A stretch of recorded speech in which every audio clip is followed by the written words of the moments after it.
സംസ്ഥാനത്ത് മഴ കനക്കുന്നു. ഇന്നും നാളെയും 5 ജില്ലകളിൽ യെല്ലോ അലർട്ടാണ്. 9 ജില്ലകളിൽ ഓറഞ്ച് അലർട്ടും പ്രഖ്യാപിച്ചിട്ടുണ്ട്. അതേസമയം കോഴിക്കോട് കനത്ത മഴയിൽ വീടിന് മുകളിലേക്ക് മരം വീണു. കോഴിക്കോട് നഗരത്തിലെ രൂക്ഷമായ വെള്ളക്കെട്ടിൽ പ്രതിഷേധിച്ച് BJP രംഗത്തെത്തി. കൊച്ചിയിലും തിരുവനന്തപുരത്തും കനത്ത മഴ തുടരുകയാണ്. ശബരിമലയിൽ പമ്പാ സ്നാനത്തിന് താൽക്കാലിക നിയന്ത്രണം ഏർപ്പെടുത്തി. കൂടുതൽ വിവരങ്ങളുമായി വിവിധ ജില്ലകളിൽ നിന്നും നമ്മുടെ പ്രതിനിധികൾ ചേരുകയാണ്. ആദ്യം നമുക്ക് കോഴിക്കോടേക്ക് പോകാം. കോഴിക്കോട് നിന്ന് ദിസ്ന സുരേഷ് ചേരുന്നു. ദിസ്ന, നിലവിൽ വടക്കൻ കേരളത്തിൽ എന്താണ് സാഹചര്യം? കനത്ത മഴ തന്നെയാണോ? അതോടൊപ്പം വിലങ്ങാട് പ്രദേശത്ത് ഒരല്പം ആശങ്ക നിഴലിക്കുന്നുണ്ട് എന്നുള്ള വാർത്തകളും വരുന്നുണ്ടല്ലോ. തീർച്ചയായും രോഹിണി, ഞാനിപ്പോൾ നിൽക്കുന്നത് കോഴിക്കോട് കിഡ്സാൺ കോർണറിലാണ്. ഈ കോർണറിൽ വലിയ രീതിയിലുള്ള ഒരു ജനകീയ വിഷയത്തിന് BJPയുടെ നേതൃത്വത്തിൽ ഒരു പ്രതിഷേധം നടക്കുന്നുണ്ട് എന്നാണ്. വിലങ്ങാടൊക്കെ തന്നെയും വലിയ രീതിയിൽ മഴ ശക്തമാവുകയാണ്. അതായത് ഈ വെള്ളക്കെട്ടിനെതിരെ വലിയ രീതിയിലുള്ള പ്രതിഷേധമാണ് കോഴിക്കോട് സിറ്റി ജില്ലാ കമ്മിറ്റി ഏർപ്പെടുത്തിയിരിക്കുന്നത്. ഞങ്ങൾ ഇങ്ങനെ ഒരു പ്രതിഷേധ സമരത്തിലേക്ക് വന്നിട്ടുള്ളത് ഞങ്ങളെ സംബന്ധിച്ചിടത്തോളം തീർച്ചയായിട്ടും കോഴിക്കോട് കോർപ്പറേഷനിലെ മലിനജല സംസ്കരണത്തിന് വേണ്ടി, ഫുട്പാത്ത് നിർമ്മാണത്തിന് വേണ്ടി, ഡ്രെയിനേജിന് വേണ്ടി എല്ലാറ്റിനും അമൃത് പദ്ധതിയിലൂടെ പണം കൊടുക്കുമ്പോൾ ഈ കോഴിക്കോട്ടിനെ ദുരിതത്തിലാക്കുന്ന ഈ വെള്ളക്കെട്ടുകൾ ഇല്ലാതാക്കാൻ എന്തുകൊണ്ടാണ് കോഴിക്കോട് കോർപ്പറേഷൻ മുന്നോട്ട് വരാത്തത്? നിങ്ങൾ നോക്കണം, ഇവിടെ ഒരു തോണി ഇറക്കിയിട്ട് പോലും ഈ തോണി സഞ്ചരിക്കാൻ പാകത്തിലുള്ള വെള്ളം ഇത് പരിഹരിക്കുന്നില്ല. അതുകൊണ്ട് ഇതൊരു സൂചന മാത്രമാണ്. വരും ദിവസങ്ങളിൽ കോഴിക്കോടിന്റെ ഹൃദയഭാഗത്ത് സമാനമായിട്ടുള്ള വലിയ പ്രക്ഷോഭങ്ങൾക്ക് ഈ ദുരിതം അകറ്റാൻ വേണ്ടി ഈ സർക്കാരും കോർപ്പറേഷനും തയ്യാറായിട്ടില്ലെങ്കിൽ BJP തയ്യാറാകും എന്ന് പ്രഖ്യാപിച്ചുകൊണ്ട് ഈ സമരം ഔദ്യോഗികമായി ഉദ്ഘാടനം ചെയ്യുകയാണ്. ജയ് ഹിന്ദ്. രോഹിണി, വ്യത്യസ്തമായൊരു പ്രതിഷേധത്തിനാണ് BJP തുടക്കം കുറിച്ചിരിക്കുന്നത്. നമുക്കറിയാം, കോഴിക്കോടിനെ സംബന്ധിച്ചിടത്തോളം ഒരു മഴ പെയ്താൽ വ്യാപകമായി നഗരത്തിലൊക്കെ തന്നെയും വെള്ളക്കെട്ട് രൂപപ്പെടുന്ന സാഹചര്യമാണ്. ഈ വെള്ളക്കെട്ട് രൂപപ്പെടുന്നതിനെതിരെ ഇത്തരത്തിൽ കോർപ്പറേഷന്റെ അനീതിക്കെതിരെ കോർപ്പറേഷൻ കണ്ണു തുറക്കുവാൻ വേണ്ടി തോണി ഇറക്കി പ്രതിഷേധിക്കുന്ന ഒരു കാഴ്ച തന്നെയാണ് നമുക്ക് കാണാൻ കഴിയുന്നത്. നമുക്കറിയാം, ഈ ദൃശ്യങ്ങളിൽ നിന്ന് തന്നെയൊക്കെ വളരെ വ്യക്തമാണ് എത്രത്തോളം ദുരിതം അനുഭവിച്ചാണ് ഈ നഗരത്തിലെ ആളുകൾ ഈ മഴക്കാലം കഴിഞ്ഞു നീക്കുന്നത് എന്നതിന് ഏറ്റവും വലിയൊരു ഉദാഹരണമാണ്. എന്തായാലും അതിനെതിരെ വ്യത്യസ്തമായൊരു പ്രതിഷേധം സംഘടിപ്പിച്ചിരിക്കുകയാണ് കോഴിക്കോട് സിറ്റി ജില്ലാ കമ്മിറ്റി എന്നത്. ഈ വെള്ളക്കെട്ടിൽ അവർ വലയെറിഞ്ഞ് പ്രതിഷേധം അറിയിക്കുകയാണ്. അവർ പ്രധാനമായും പറയുന്നത് അധികാരികൾ കണ്ണു തുറക്കണം എന്നൊരു കാര്യം തന്നെയാണ്. നിരവധി തവണ ഈ വെള്ളക്കെട്ടിനെതിരെ വ്യാപകമായ പ്രതിഷേധമുണ്ടായെങ്കിലും അതിനൊന്നും തന്നെ പരിഹാരം കാണാത്തൊരു സാഹചര്യമാണ് നിലവിലുള്ളത്. അതിനെതിരെയാണ് ഇത്തരത്തിൽ വ്യത്യസ്തമായ രീതിയിൽ ഈ നഗരത്തിലെ വെള്ളക്കെട്ടിനു മുന്നിൽ തോണി ഇറക്കി പ്രതിഷേധിക്കുന്നത്. അഡ്വക്കേറ്റ് KP പ്രകാശ് ബാബുവിന്റെ നേതൃത്വത്തിലാണ് ഇത്തരത്തിലൊരു പ്രതിഷേധം നടക്കുന്നത്. കോഴിക്കോട് സിറ്റി ജില്ലാ പ്രസിഡന്റിന്റെ നേതൃത്വത്തിലാണ് ഇത്തരത്തിലൊരു പ്രതിഷേധം നടക്കുന്നത്. എന്തായാലും ജനങ്ങൾ ഇത്തരത്തിൽ നിരവധി തവണ ഇവിടെ നമുക്കറിയാം, കോഴിക്കോടിന്റെ വ്യാപാര മുഖം കൂടിയാണ് ഈ കിഡ്സാൺ കോർണർ എന്ന് പറയുന്നത്. നിരവധി ആളുകൾ വിവിധ തരം ജില്ലകളിൽ നിന്നും ആളുകൾ ഇവിടെ എത്താറുണ്ട്. പക്ഷേ അവരൊക്കെ തന്നെയും ഈ വെള്ളക്കെട്ടിനെ മറികടന്ന് ഈ മഴക്കാലം തള്ളി നീക്കേണ്ട ഒരു അവസ്ഥയാണ്. ഇതിനെതിരെ ഒരു ജനകീയ സമരത്തിന് BJP തുടക്കം കുറിച്ചിരിക്കുകയാണ്. ഈ തോണിയിലൊക്കെ തന്നെയും പ്രവർത്തകർ കയറിയിരുന്ന് ഈ റോഡിലെ വെള്ളക്കെട്ടിൽ തോണി തുഴഞ്ഞുള്ള ഒരു പ്രതിഷേധത്തിനാണ് BJP തുടക്കം കുറിച്ചിരിക്കുന്നത്. ജനങ്ങളുടെ ജനകീയ ആവശ്യങ്ങൾ മുൻനിർത്തിയാണ് ഇത്തരത്തിലൊരു പ്രതിഷേധം അവർ എത്തിച്ചിരിക്കുന്നത്. ഈ തോണിയിലൂടെ മുന്നോട്ടു നീങ്ങി അവർ അവരുടെ പ്രതിഷേധം അറിയിക്കുകയാണ്. രോഹിണി, ശരി. ദിസ്ന, വലിയ വെള്ളക്കെട്ടാണല്ലോ കോഴിക്കോട് നഗരത്തിലുടനീളം സംജാതമായിരിക്കുന്നത്. ഒരു മഴ പെയ്താൽ ഇതാണ് സാഹചര്യമെങ്കിൽ ഇനിയിപ്പോൾ കനത്ത മഴയാണ് വരും ദിവസങ്ങളിലും വടക്കൻ ജില്ലകളിലടക്കം പ്രഖ്യാപിച്ചിരിക്കുന്നത്. എന്തായാലും ആ പ്രതിഷേധം തുടരുന്ന കാഴ്ച തന്നെയല്ലേ നമ്മൾ കാണുന്നത്? തീർച്ചയായും രോഹിണി, വ്യത്യസ്തമായി വേറിട്ട രീതിയിൽ ജനങ്ങൾക്ക് വേണ്ടി ജനകീയ പ്രശ്നങ്ങൾ അവതരിപ്പിച്ചുകൊണ്ടുള്ള ഒരു പ്രതിഷേധം. അതിനവർ തിരഞ്ഞെടുത്തിരിക്കുന്നത് തോണി എന്നതാണ് ഏറ്റവും വ്യത്യസ്തമാകുന്നത്. കാരണം തോണി തുഴഞ്ഞുകൊണ്ട് മാത്രമേ ഈ റോഡിലൂടെ സഞ്ചരിക്കുവാൻ ഈ മഴക്കാലത്ത് കഴിയുകയുള്ളൂ എന്നത് ഏറ്റവും കൂടുതൽ വിളിച്ചു പറയുകയാണ് ഇവർ ഇവിടെ പ്രധാനമായും. എന്തായാലും വലിയ ജനകീയ പിന്തുണ കൂടി ഈ പ്രതിഷേധത്തിന് ലഭിക്കുന്നു എന്നത് തന്നെയാണ്. കാരണം പാർട്ടി മാത്രമല്ല, പുറത്തുനിന്ന് വ്യാപാരികൾ ഉൾപ്പെടെയുള്ള ആളുകൾ ഈ സമരത്തിൽ അണിനിരക്കുന്ന ഒരു കാഴ്ചയും നമുക്ക് കാണാൻ സാധിക്കുന്നുണ്ട്. ഈ വെള്ളക്കെട്ടിൽ വലയെറിഞ്ഞുകൊണ്ട് അവരുടെ പ്രതിഷേധം രേഖപ്പെടുത്തുന്ന ഒരു കാഴ്ച തന്നെയാണ് രോഹിണി നമുക്കിവിടെ കാണാൻ കഴിയുന്നത്. നിരവധി തവണ ഈ വിഷയങ്ങൾ ഉൾപ്പെടെ കോഴിക്കോട് കോർപ്പറേഷൻ ഉൾപ്പെടെ പറഞ്ഞിരുന്നു. നമുക്കറിയാം, കോർപ്പറേഷനെ സംബന്ധിച്ചിടത്തോളം ഈ മഴക്കാലപൂർവ്വ ശുചീകരണ പ്രവർത്തനങ്ങളിൽ ഉൾപ്പെടെ വലിയ രീതിയിലുള്ള വീഴ്ചയുണ്ടാവാറുണ്ട്. മാത്രമല്ല രോഗങ്ങളൊക്കെ തന്നെയും വലിയ രീതിയിൽ വ്യാപകമാവുന്ന ഒരു സാഹചര്യം, പടർന്നു പിടിക്കുന്ന സാഹചര്യം ഉണ്ടാവാറുണ്ട്. പക്ഷേ ഇതിനൊന്നും ശാശ്വതമായ പരിഹാരം ഉണ്ടാകുന്നില്ല. പാർട്ടി മാത്രമല്ല, നിരവധി വ്യാപാരികൾ ഉൾപ്പെടെ ഇവിടെ വന്ന് പ്രതീകാത്മകമായി ഇവർക്ക് പൂർണ്ണമായ പിന്തുണ അർപ്പിക്കുന്ന കാഴ്ച കൂടി നമുക്ക് കാണാൻ കഴിയുന്നു. അവരും വലയൊക്കെ എടുത്തിട്ടാണ് വന്നിട്ടുള്ളത്. ഈ വലയൊക്കെ ഈ വെള്ളത്തിലെറിഞ്ഞ് വലിയൊരു രീതിയിലുള്ള പ്രതിഷേധം തന്നെയാണ് ഇവിടെ എത്തിയിരിക്കുന്നത്. എന്തായാലും വേറിട്ടൊരു പ്രതിഷേധം, ജനകീയ വിഷയം മുൻനിർത്തി BJP വേറിട്ടൊരു പ്രതിഷേധം തന്നെയാണ് ഇവിടെ നടത്തിയിരിക്കുന്നത്. രോഹിണി. ശരി, ദിസ്നയിലേക്ക് തിരികെ എത്താം. കൊച്ചിയിൽ നിന്ന് നിഷ ദിലീപ് ചേരുന്നുണ്ട്. നിഷ, മധ്യ കേരളത്തിലും അതിശക്തമായ മഴ തന്നെയാണ് ഇപ്പോൾ. നമ്മൾ കോഴിക്കോട്ടെ വെള്ളക്കെട്ട് കണ്ടതേ ഉള്ളൂ. കൊച്ചിയിലും സ്ഥിതി വ്യത്യസ്തമാകാൻ വഴിയില്ല. കാരണം ഒരു ചെറിയ മഴയിൽ പോലും എറണാകുളം ജില്ലയും കൊച്ചി നഗരപ്രാന്തങ്ങളും ഒക്കെ വെള്ളക്കെട്ടിനടിയിലാകുന്ന സാഹചര്യം തന്നെയാണ് കാണാൻ കഴിയുന്നത്. നിലവിലത്തെ സാഹചര്യം എങ്ങനെയാണ്?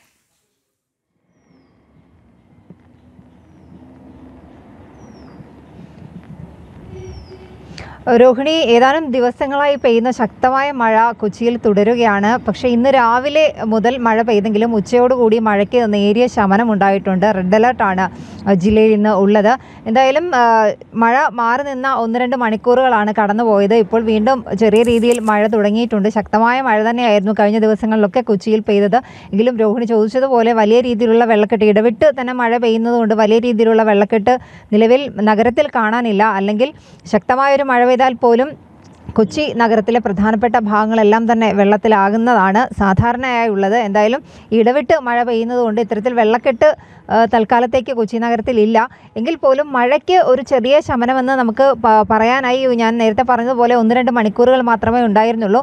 ജില്ലയുടെ കിഴക്കൻ മേഖലകളിൽ, കിഴക്കൻ മലയോര മേഖലകളിൽ ഇടവിട്ട് മഴ പെയ്യുന്നുണ്ട്. ഭൂതത്താൻകെട്ട് ഡാമിൻ്റെ 11 ഷട്ടറുകളും ഉയർത്തിയിട്ടുണ്ട്. നദീ തീരങ്ങളിൽ താമസിക്കുന്നവർക്ക് ജാഗ്രതാ നിർദ്ദേശം നൽകി. ഡാമിൻ്റെ പരിസരങ്ങളിലൊക്കെ താമസിക്കുന്ന ആളുകൾക്കും ജാഗ്രതാ നിർദ്ദേശം നൽകിയിട്ടുണ്ട്. മഴയ്ക്ക് ഒരു ചെറിയ ശമനമെന്ന് പറഞ്ഞാൽ പോലും വലിയ രീതിയിലുള്ള ശക്തമായ മഴയ്ക്കും ഒപ്പം തന്നെ ശക്തമായ കാറ്റിനും മുന്നറിയിപ്പുണ്ട്. അതുകൊണ്ട് തീരദേശവാസികൾക്ക് ജാഗ്രതാ നിർദ്ദേശം നൽകിയിട്ടുണ്ട്.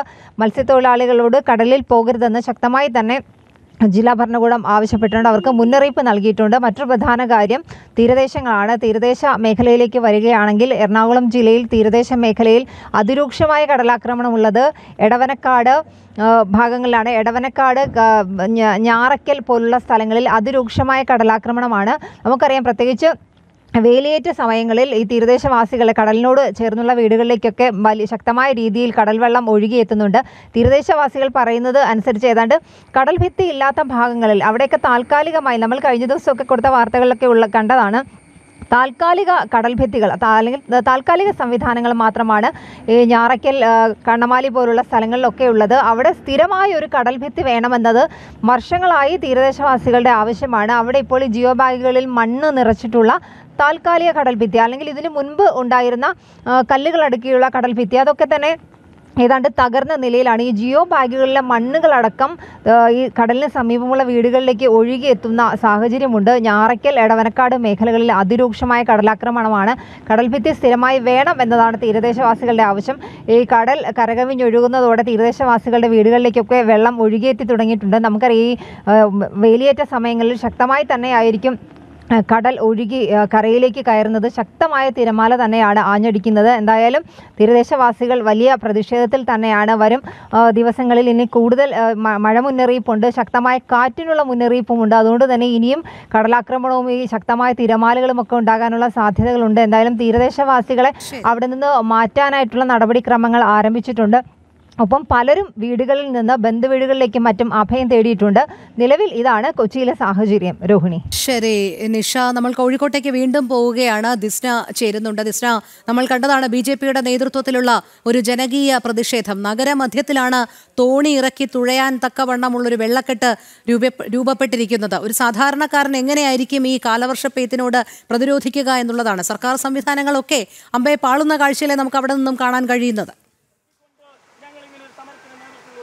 തീർച്ചയായും രോഹിണി സൂചിപ്പിച്ചതുപോലെ തന്നെ വലിയൊരു പ്രതിഷേധത്തിന്, ജനകീയ വിഷയങ്ങൾ മുൻനിർത്തി വലിയൊരു പ്രതിഷേധത്തിനാണ് BJP അണിനിരത്തിയത്. പ്രധാനമായും അവർ എടുത്തു പറയുന്നത് ഈ മഴക്കാലം അല്ലെങ്കിൽ ഈ കാലവർഷം എങ്ങനെയാണ് ഈ ആളുകൾ, സാധാരണക്കാരായ ആളുകൾ മുന്നോട്ട് പോവുക എന്നൊരു കാര്യം തന്നെയാണ് ഈ പ്രതിഷേധത്തിൽ BJP ചോദിച്ചിട്ടുള്ളത്. നേരത്തെ രോഹിണി ചോദിച്ചതുപോലെ ഏറ്റവും എടുത്തു പറയേണ്ട ഒരു കാര്യം എന്ന് പറഞ്ഞത്, നമുക്കറിയാം ഏറ്റവും പ്രശസ്തമായ ഒരു സ്ഥലമാണ് കോഴിക്കോട് മിഠായി തെരുവ് കിഡ്സ് ആൻഡ് കോർണർ എന്നത്. ഈ കോർണറിലാണ് ഇത്തരത്തിൽ വലിയ രീതിയിൽ വ്യാപകമായി വെള്ളക്കെട്ട് രൂപപ്പെടുന്നത്. നിരവധി തവണ കോർപ്പറേഷനോട് ഇത്തരത്തിലുള്ള വെള്ളക്കെട്ടിനെതിരെ അല്ലെങ്കിൽ എന്തെങ്കിലും ശാശ്വതമായ ഒരു പരിഹാരം ഉണ്ടാവണമെന്ന് ആവശ്യപ്പെട്ടിട്ടും യാതൊരു തരത്തിലുള്ള നടപടിയും ഉണ്ടാവാത്തൊരു സാഹചര്യമാണ് നിലവിലുള്ളത്. ഇതിനെതിരെയാണ് വലിയ രീതിയിൽ ശക്തമായ ഒരു പ്രതിഷേധം. ആ പ്രതിഷേധത്തിൽ ഏറ്റവും എടുത്തു പറയേണ്ടത് വലയെറിഞ്ഞാണ് പ്രതിഷേധിച്ചിട്ടുള്ളത് രോഹിണി. അതായത് പുഴയ്ക്ക് സമാനമായ ഒരു അവസ്ഥ തന്നെയാണ് ഈ കോഴിക്കോടിന്റെ നഗരമധ്യത്തിലുള്ളത്. അപ്പം അവിടെ വലയെറിയുകയാണെങ്കിൽ ഇത്തരത്തിൽ എന്തെങ്കിലും, അതായത് ഈ പുഴയ്ക്ക് സമാനമായ ഒരു അന്തരീക്ഷം, കോഴിക്കോട് സിറ്റി ജില്ലാ പ്രസിഡന്റ് അഡ്വക്കേറ്റ് പ്രകാശ് ബാബുവിന്റെ നേതൃത്വത്തിലാണ് ഇത്തരത്തിൽ തുഴയെറിഞ്ഞ തോണിയിൽ വലിയ രീതിയിലുള്ള പ്രതിഷേധം ഉണ്ടായിരിക്കുന്നത്. എന്തായാലും ജനങ്ങൾക്കിടയിൽ വലിയ രീതിയിൽ പൂർവ്വ പിന്തുണ തന്നെയാണ് ഈ പ്രതിഷേധത്തിന്. ജനങ്ങൾ പിന്തുണ അർപ്പിച്ച വ്യാപാരികൾ ഉൾപ്പെടെയുള്ള ആളുകൾ രംഗത്ത് വരികയും അവർ ഈ വെള്ളത്തിൽ വലയെറിയുകയും ചെയ്തൊരു കാഴ്ചയൊക്കെ തന്നെയും നമ്മൾ നേരത്തെ കണ്ടതാണ്. എന്തായാലും വലിയ രീതിയിലുള്ള പ്രതിഷേധം തന്നെയാണ് ഇവിടെ നടക്കുന്നത്. നമ്മൾ നേരത്തെ പറഞ്ഞതുപോലെ രോഹിണി, സമാനമായ രീതിയിൽ കോഴിക്കോടിന്റെ നഗരമധ്യത്തിൽ വിവിധ ഭാഗങ്ങളിൽ വലിയ രീതിയിലുള്ള വെള്ളക്കെട്ടുകൾ രൂപപ്പെടുന്നു. ഈ വെള്ളക്കെട്ടിനെതിരെയാണ് വ്യാപകമായ പ്രതിഷേധം BJP സംഘടിപ്പിച്ചിരിക്കുന്നത്. വരും ദിവസങ്ങളിലും ഈ പ്രതിഷേധം തുടരുമെന്ന് തന്നെയാണ് BJP വ്യക്തമാക്കിയിട്ടുള്ളത്. BJP പ്രവർത്തകർ ഉൾപ്പെടെയുള്ള ആളുകൾ ഈ തോണിയിൽ കയറിയിരുന്ന തുഴഞ്ഞ ഈ വെള്ളക്കെട്ടിലൂടെ മുന്നോട്ട് നീങ്ങുന്ന ഒരു ദൃശ്യം തന്നെയാണ് നമ്മൾ കണ്ടുകൊണ്ടിരിക്കുന്നത്. എന്തായാലും നിരവധി തവണ കോഴിക്കോട് കോർപ്പറേഷനോട് ഈ വെള്ളക്കെട്ടുമായി ബന്ധപ്പെട്ട് ഈ മിഠായി തെരുവിലെ വ്യാപാരികൾ അടക്കം വലിയ രീതിയിലുള്ള പരാതി നൽകിയിട്ടും ആ പരാതികൾ ഒന്നും തന്നെ കേൾക്കാത്ത ഒരവസ്ഥയിലേക്ക് തന്നെയാണ് കോർപ്പറേഷൻ അധികൃതർ എത്തിയിരിക്കുന്നത്.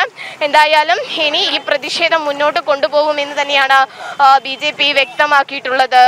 രോഹിണി. ശരി ദിസ്ന, പ്രതിഷേധം വലിയ രീതിയിൽ തന്നെയാണ് അവിടെ അലയടിക്കുന്നത്. നഗരമധ്യത്തിൽ തന്നെയാണ് ഇത്ര വലിയൊരു വെള്ളക്കെട്ട് രൂപപ്പെട്ടിരിക്കുന്നത്. നമുക്കിനി നേരെ ശബരിമലയിലേക്ക് പോകാം. അവിടെ നിന്നും മനോജ് ചേരുന്നുണ്ട്. മനോജ്, പമ്പാ സ്നാനത്തിനടക്കം നിയന്ത്രണങ്ങൾ ഏർപ്പെടുത്തിയിട്ടുണ്ട്. വലിയ മഴയാണ്. സന്നിധാനത്തും ശബരിമലയിലുമൊക്കെ എന്തൊക്കെ നിയന്ത്രണങ്ങളാണ് ഇപ്പോൾ നിലവിൽ വന്നിരിക്കുന്നത്?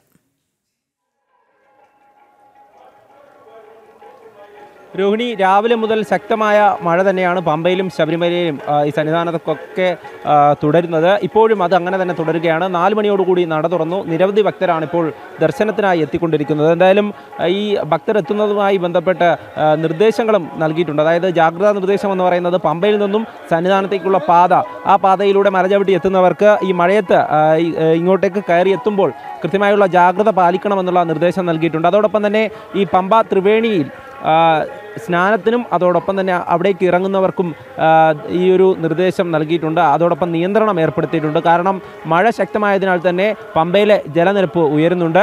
അതുകൊണ്ട് തന്നെ ഈ ഭക്തർ എത്തുന്ന അയ്യപ്പ ഭക്തരെ അങ്ങോട്ടേക്ക് അധികം ഇറക്കി വിടണ്ട എന്നുള്ള നിർദ്ദേശമാണ് കഴിഞ്ഞ ദിവസമടക്കം പോലീസിന് ലഭിച്ചിരുന്നത്. ഇന്ന് അത് കുറച്ചുകൂടെ ശക്തമായിട്ടുള്ള നിയന്ത്രണം ഏർപ്പെടുത്തിയിട്ടുണ്ട്. താൽക്കാലികമാണ്. കാരണം മഴ തുടരുന്ന സാഹചര്യത്തിലാണ് ഇത്തരത്തിലൊരു നിയന്ത്രണം ഏർപ്പെടുത്തിയിട്ടുള്ളത്. എന്തായാലും കഴിഞ്ഞ ദിവസം നട തുറന്നപ്പോഴും ഇത് തന്നെയാണ്. വൈകിട്ടോടുകൂടി മഴയുണ്ടായിരുന്നു. പിന്നീട് പുലർച്ചെ മുതൽ മഴ പെയ്യുന്നുണ്ടായിരുന്നു. മഴ പെയ്യുന്നുണ്ടെങ്കിലും ഭക്തരൊക്കെ തന്നെ ദർശനത്തിനായി എത്തുന്നുണ്ട്. കഴിഞ്ഞ ദിവസം വൈകിട്ട് 5 മണിയോടുകൂടിയാണ് നട തുറന്നത്. അതിനുശേഷം ഈ മഴ തുടരുന്ന സാഹചര്യത്തിൽ പോലീസ് ഉദ്യോഗസ്ഥരും അതുപോലെ തന്നെ എത്തുന്ന ഭക്തർക്ക് ജാഗ്രതാ നിർദ്ദേശം നൽകുന്നുണ്ട് എന്നതാണ്. കാരണം ഇവിടേക്ക് എത്തുമ്പോൾ പാത കഠിനമായിട്ടുള്ള പാതയാണ്. ഈ മുകളിലേക്ക് കയറി വരികയാണ്. അതുകൊണ്ട് തന്നെ മഴയത്ത് അതായത് 1 മാസത്തോളം കഴിഞ്ഞ് നട തുറന്നതാണ്. അതുകൊണ്ട് തന്നെ എത്തുന്നവർക്ക് കൃത്യമായിട്ടുള്ള നിർദ്ദേശങ്ങൾ നൽകണമെന്ന് ദേവസ്വം ബോർഡും അറിയിച്ചിട്ടുണ്ട്. എന്തായാലും ഭക്തിസാന്ദ്ര മുഖരിതമായി തന്നെ ഈ ശബരിമല സന്നിധാനം തുടരുന്നുണ്ട്. അതോടൊപ്പം തന്നെ മഴയും ശക്തമായി തുടരുകയാണ്. നേരത്തെ സൂചിപ്പിച്ചതുപോലെ തന്നെ പമ്പയെ സംബന്ധിച്ചിടത്തോളം ജലനിരപ്പ് ഉയരുന്ന ഓരോ സാഹചര്യത്തിലും ഭക്തരെ കൂടുതൽ ഉള്ളിലേക്ക് ഇറക്കുക എന്നുള്ളത് അത് സംബന്ധിച്ചാണ് ഈ നിർദ്ദേശം നൽകിയിട്ടുള്ളത്. കാരണം എല്ലാ അയ്യപ്പ ഭക്തരും പമ്പയിൽ സ്നാനം ചെയ്താണ് ഇങ്ങോട്ടേക്ക് എത്തുന്നത്. കൂടുതൽ പേരും പമ്പയിൽ ഇറങ്ങി മുങ്ങി കുളിക്കുന്നത്. അത് ഈ ഒരു സാഹചര്യത്തിൽ അത്തരത്തിൽ കൂടുതൽ ഭക്തർ പമ്പയിലേക്ക് ഇറങ്ങുകയാണെങ്കിൽ ഈ ഒരു ജലനിരപ്പ് ഉയരുന്ന സാഹചര്യം പരിഗണിച്ചാണ് ആ ഒരു നിയന്ത്രണം ഏർപ്പെടുത്തിയിട്ടുള്ളത്. എന്തായാലും അവിടെ വാഹന പാർക്കിങ്ങിനടക്കം താൽക്കാലികമായിട്ടുള്ള നിയന്ത്രണം ഏർപ്പെടുത്തിയിട്ടുണ്ട്. ഈ കഴിഞ്ഞ ദിവസമൊക്കെ ഇടവിട്ടിട്ടുള്ള ശക്തമായ മഴയായിരുന്നു. ഇന്നിപ്പോൾ രാവിലെ തന്നെ ആരംഭിച്ചതാണ്. ഇപ്പോഴും ആ മഴ ഇങ്ങനെ തുടർന്നുകൊണ്ടിരിക്കുന്നുണ്ട്. നമുക്ക് സന്നിധാനത്ത് കാണാൻ സാധിക്കും. മഴ നനഞ്ഞുകൊണ്ട് അയ്യപ്പ ഭക്തരൊക്കെ ദർശനത്തിനായി ഇങ്ങോട്ടേക്ക് എത്തുകയാണ്. അവരൊക്കെ തന്നെ ഇരുമുടി കെട്ടുമേന്തി അങ്ങനെ എന്തായാലും സംസ്ഥാനത്താകെ അതിശക്തമായ മഴ തന്നെയാണ് പെയ്തുകൊണ്ടിരിക്കുന്നത്. ജാഗ്രതാ നിർദ്ദേശങ്ങൾ നൽകുന്നുണ്ട്. ശബരിമലയിലും ശക്തമായ മഴ, പമ്പാ സ്നാനത്തിനടക്കം നിയന്ത്രണങ്ങൾ ഏർപ്പെടുത്തിയിട്ടുണ്ട്. വിവിധ ജില്ലകളിൽ നിന്നും നമ്മുടെ പ്രതിനിധികളാണ് തത്സമയ വിവരങ്ങൾ നൽകിക്കൊണ്ടിരുന്നത്.